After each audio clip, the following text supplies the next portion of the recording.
सपा के राष्ट्रीय अध्यक्ष व पूर्व मुख्यमंत्री अखिलेश यादव ने कहा कि राम और कृष्ण किसी की जागीर नहीं है, वह सबके हैं, सपा के भी, भाजपा के भी और कांग्रेस के भी।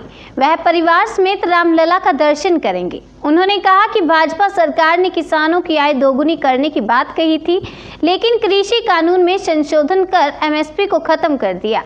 यह कृषि कानून किसानों के लिए डेथ वारंट है। बड़ी बड़ी बात करने वाली भाजपा की सरकार ने किसानों को न्याय के लिए अदालत का दरवाजा खटखटाने की गुंजाइश भी नहीं छोड़ी। आजम के सवाल पर उन्होंने कहा कि पार्टी उनके साथ खड़ी है, अदालत मामले में न्याय करेगा। पार्टी सुप्रीमो ने कहा कि योगी राज में महामारी का कानून केवल विपक्ष के लिए है। बीजेपी के लोग बिना मास्क के घूमेंगे, लेकिन अगर सपा कोई विरोध करेगी तो उसमें कोविड को लेकर मुकदमा दर्ज किया जाएगा और जेल भेजने का काम करते हैं। मगर सपा का आंदोलन रुकने वाला नहीं है। किसानों हम अपनी पत्नी और बच्चों के साथ दर्शन करेंगे। हम यहाँ पर कई साधु संतों के घर पे भोजन भी कर चुके हैं। मंदिर का निर्माण हो रहा है, मंदिर निर्माण होने के बाद दर्शन करेंगे। मंदिर निर्माण सुप्रीम कोर्ट के फैसले से, सुप्रीम कोर्ट ने फैसला दिया, उससे भगवान राम का मंदिर बना। और भारतीय जनता पार्टी के पास कोई खजाने की कमी तो है नहीं सरकार के पास। तो ये जो किसान हैं जमीन देना चाहते हैं, लेकिन कम से कम किसी पुण्य काम के लिए अगर वो जमीन दें, किसी अच्छे काम के लिए वो जमीन दें, उनका जीवन न बर्बाद हो जाए, उनकी अगली पीढ़ी का नुकसान न हो जाए। उनके पास खेती के अलावा कुछ नहीं है। इसलिए समाजवादी पार्टी उन किसानों के साथ है।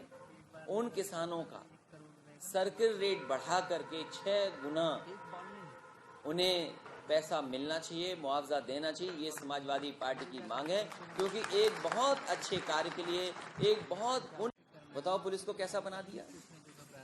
100 नंबर दिया था, 112 कर दिया। और न जाने क्या सीख लिया है 112 ने कि जब तक कुछ इंतजाम नहीं होगा तब तक किसी की मदद नहीं होगी। उसको भी खराब कर दिया। मैं इस मौके पर अपने किसान भाइयों का भी धन्यवाद देना चाहता हूँ। जो किसान भाई हमें मिले थे, हम यहाँ के विकास के खिलाफ नहीं हैं। समाजवादी पार्टी की पहचान ही विकास है। और जो पैरामीटर तय किया, जो पैमाना समाजवादी पार्टी ने विकास का तय किया, वो छोटा मोटा विकास नहीं, बड़े बड़े फैसले लिए सरकार। समाजवादियों को जब मौका मिला तो बड़े बड़े काम समाजवादियों ने किए, चाहे वो अयोध्या, फैजाबाद हो, गोंडा हो, आसपास के जिले हों, और चाहे गोरखपुर हो, चाहे आजमगढ़ हो, चाहे अम्बेडकर नगर हो। हम बड़े बड़े प्रोजेक्टों के नाम बता सकते हैं। टांडा में आज जो 660 सुपर क्रिटिकल प्लांट लग रहा है, वो समाजवादी पार्टी की देन। आपके आजमगढ़ में न जाने कितने काम हुए, वो समाजवादी पार्टी की देन है। एक पूर्वांचल एक्सप्रेस, जो समाजवादी पूर्वांचल एक्सप्रेस वे था, उसी को आगे नहीं बढ़ा पाए।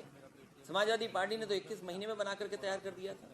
और जब उसका उद्घाटन हुआ था तो देश के सबसे बेहतरीन हवाई जहाज जो एयरफोर्स के पास हैं, सुकोई, मिराज और हरक्यूलिस तक उस सड़क पर उतर गए थे। कभी कहा कि दिवाली पर उद्घाटन हो जाएगा, फिर कहा कि 26 जनवरी को उद्घाटन हो जाएगा। अब तो उद्घाटन तभी होगा जब ये सरकार चली जाएगी। आने वाले समय में सरकार बनेगी, तभी उस पूर्वांचल एक्सप्रेसवे का उद्घाटन होगा, क्योंकि आधा अधूरा उद्घाटन होगा ये तो। इसलिए मैं अपने किसान भाइयों ने जो बात रखी है, और फिर पैसे की कहाँ कमी है भारतीय जनता पार्टी को, यहाँ जितने लोग खड़े। समाजवादी पार्टी आजम खान साहब के साथ है। उन पर झूठे मुकदमे लगे हैं। उन पर जानबूझ करके सरकार ने ऐसे अधिकारी पोस्ट किए जिन पर दबाव बना करके मुकदमे लगवाए। और वो अधिकारी वो हैं जो आईपीएस लड़ रहे थे कि पैसा तुमने ज़्यादा दिया, हमने कम दिया, तुमने ट्रांसफर में ज़्यादा पैसा ले लिया। याद कीजिए, वो आईपीएस को भेजा वहाँ पर और झूठे मुकदमे लगे। मुझे पूरा न्यायालय पर भरोसा है कि आजम खान साहब छूट करके आएंगे और समाजवादी पार्टी उनके साथ खड़ी है। अच्छा, थैंक यू सो मच। इतनी देर आप लोग इंतजार करते रहे, मैं धन्यवाद देता हूँ आप